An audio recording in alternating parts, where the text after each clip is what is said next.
Os finais de Jojo sempre são um ponto fora da curva e muitas vezes polêmicos por certas decisões do Araki. A questão é, qual o melhor final e qual o pior?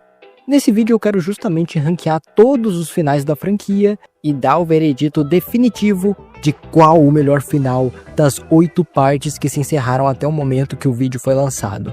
Eu até vou levar em conta o arco final em si, mas o foco desse vídeo vai ser falar sobre as conclusões da parte, se terminou de forma satisfatória, resolveu as pontas soltas e se conseguiu criar um sentimento de contentamento no final de toda a jornada. Eu sou o Rick e sem mais delongas, bora pro ranking. Em 8º lugar eu fico com Battle Tendency, simplesmente pelo fato do final em si ser meio esquecível, sabe? A conclusão da parte 2 é que derrotaram um vilão de forma bem tosca e suspeita, tem quem odeie, mas eu particularmente gosto. Só que no final, a parte 2 não tem algo muito grandioso assim que faça o fim dela reverberar pra mim. Eu acho que combina com a parte, sabe, ter esse final mais pastelão com o Joseph voltando da morte no funeral dele, até porque a parte 2 é muito sobre o Joseph sendo o Joseph, então eu acho que nesse sentido ela cumpre bem. Tem quem não goste da derrota do Cars, justamente porque é algo tosco, mas pra mim funcionou. Eu acho hilário o Joseph fingindo que sabe o que tá rolando ali, quando tudo que aconteceu é uma mistura de sorte com coincidência. E é isso, sabe, tem o Stromheim morrendo na guerra, tem a Holly criancinha e tem o Joseph voltando. Definitivamente é um dos finais já feitos. Como a parte 2 não tem muito uma filosofia que vá além do Joseph falando confia em toda a situação possível, o final acaba sendo mais raso nesse sentido, mas de forma totalmente entendível. Eu acho que pouca gente realmente desgosta do final dessa parte, ao menos que não goste de todo o resto da parte 2, porque é com certeza a parte mais escaralhada que tem.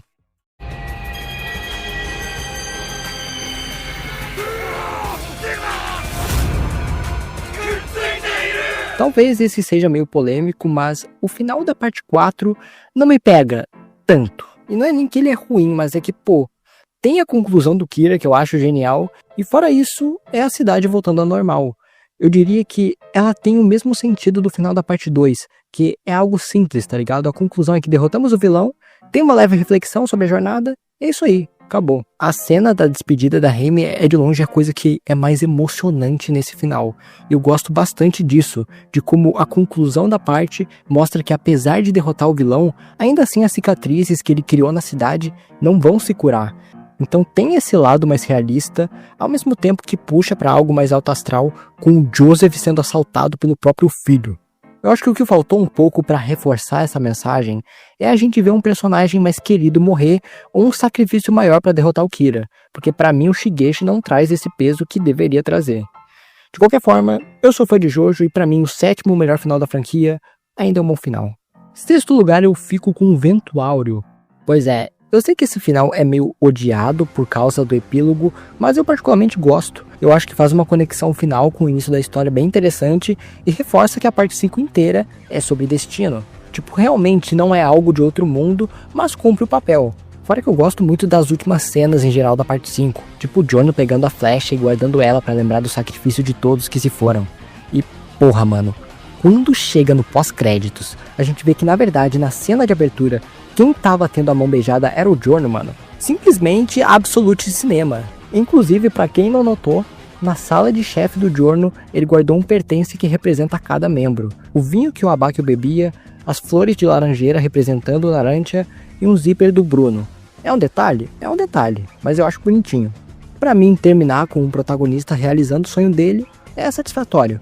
A única coisa paia mesmo é que a gente não sabe o desfecho da Trish, sendo que ela é uma personagem super crucial para todo o desenvolvimento da história.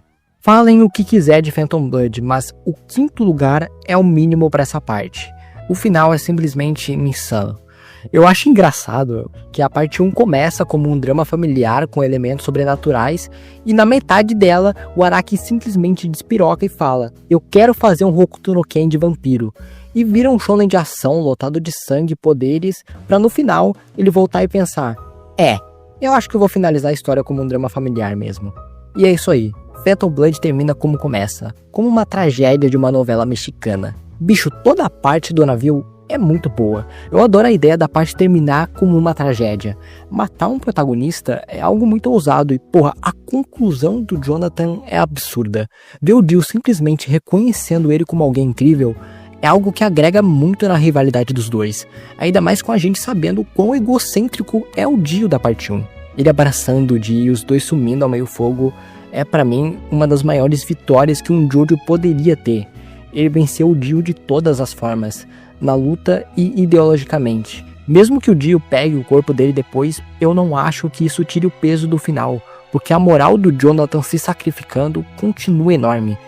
Depois tem até um monólogo da Irina falando que a história do Jonathan nunca foi conhecida pelo mundo e que apenas certos membros da família tiveram acesso a tudo isso. E eu gosto muito desse detalhe, porque só reforça a ideia dos ideais da família Joestar, que seguiu geração por geração lutando pela justiça. No final, a Jolene, mesmo sem saber sobre a história do Jonathan, repetiu o sacrifício dele contra o maior aprendiz do Dio. Então, pra mim, é um final muito bom, porque além dele funcionar individualmente, ele fica ainda melhor quando você pega o conjunto da série. Ganha mais peso e faz você perceber que mesmo o Jojo mudando tanto ao longo dos anos, a essência continua a mesma.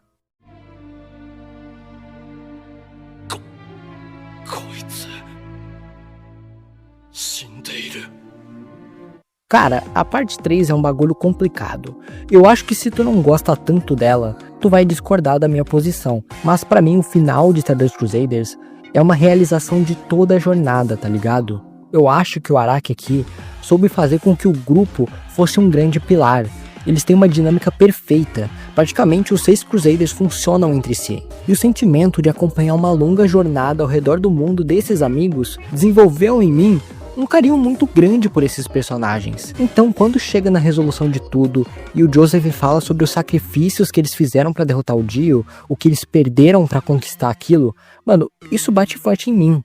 A parte 3 não tem uma grande mensagem, filosofia, mas o carinho que eu desenvolvi pelos Crusaders é sem igual. Então, por mais que a mensagem seja clara, simples, o fato do grupo ser muito bom faz com que esse final, lotado de sacrifícios, pegue de forma muito forte. Pelo menos pegou em mim. Quando chega na cena de despedida, porra, mano, eu tava segurando pra não chorar. E pô, quem sou eu, tá ligado? O Jotaro tava com lágrima nos olhos. O Jotaro. Muita gente não percebeu isso, inclusive. Já me falaram que eu era louco por enxergar lágrima aí. Mas realmente tem, o Jotaro tá realmente lacrimejando nessa cena. Ó o mangá aí pra comprovar meu ponto. E daí chega, mano, na cena do avião, com o Jotaro olhando pra foto dos Crusaders enquanto vai embora, mano. Fora isso, a conclusão da luta do Jotaro contra o Dio, porra, fenomenal. Tu pensa que o Jotaro vai largar um discurso mega emocionante falando sobre a jornada e ele manda simplesmente tu perdeu porque me deixou puto. Eu vou ser sincero aqui. Eu acho o arco final da parte 7, o High Voltage, abaixo da maioria dos bons arcos do mangá. Não que ele seja ruim, mas ele é meio jogado, sabe? Esse Diego Brando não tem todo o carisma do Diego original.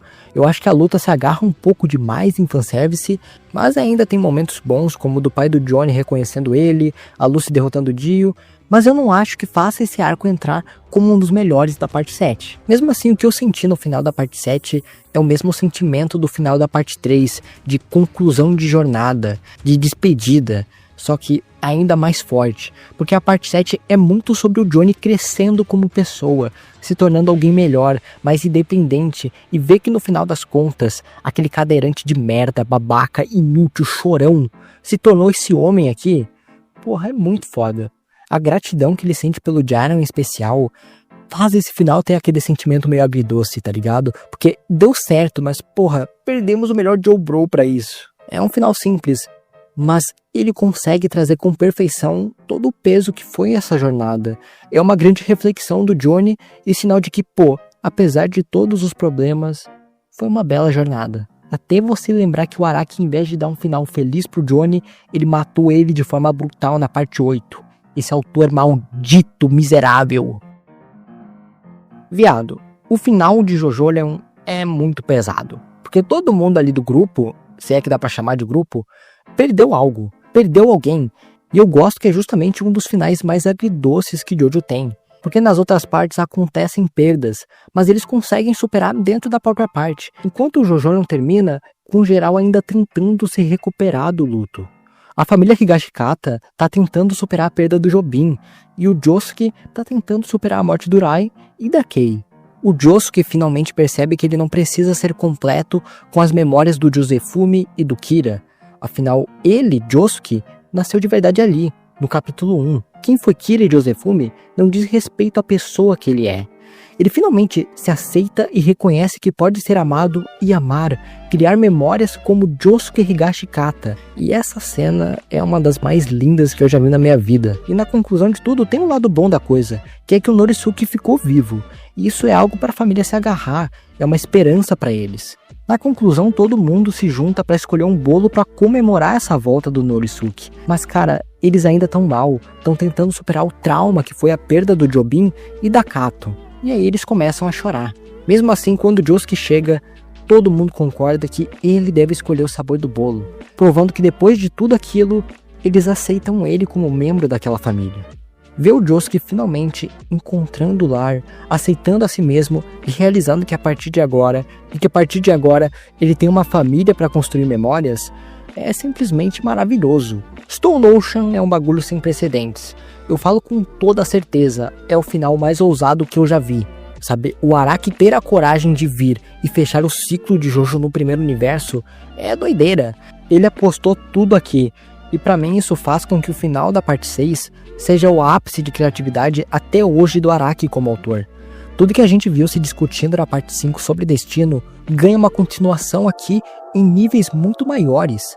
Sabe, esse final é ele pegando tudo que tem na franquia e botando uma grandiosidade que eu acho que só é possível ele alcançar novamente esse nível agora na parte 9, porque geral teoriza que talvez essa seja a última parte de Jojo, justamente porque o Araki já tem 65 anos. Jojo Lands ainda vai levar pelo menos uns 7 anos, imagino eu. Isso se ele não quiser quebrar o recorde dele pela terceira vez, porque veio a parte 7, ele fez ela a parte mais longa de Jojo. Daí veio a parte 8 e ele fez ela a parte mais longa de Jojo. Será que ele vai conseguir repetir o feito de novo na parte 9? Eu duvido um pouco, mas não duvide do velho. Ele é maluco. A questão é, o final da parte 6 é o ponto final de toda a jornada. Tudo que Jojo discutia volta para ser encerrado de vez. O vilão que mais herdou os ideais do Dio, o mundo colapsando, o Jotaro morrendo, a Jolyne se sacrificando e a luta final é entre um Joe Bro e o antagonista principal. Algo novamente nunca mais repetido na franquia inteira. São vários aspectos mega diferenciados que envolvem a conclusão dessa parte. A derrota do Pucci é a conclusão de tudo.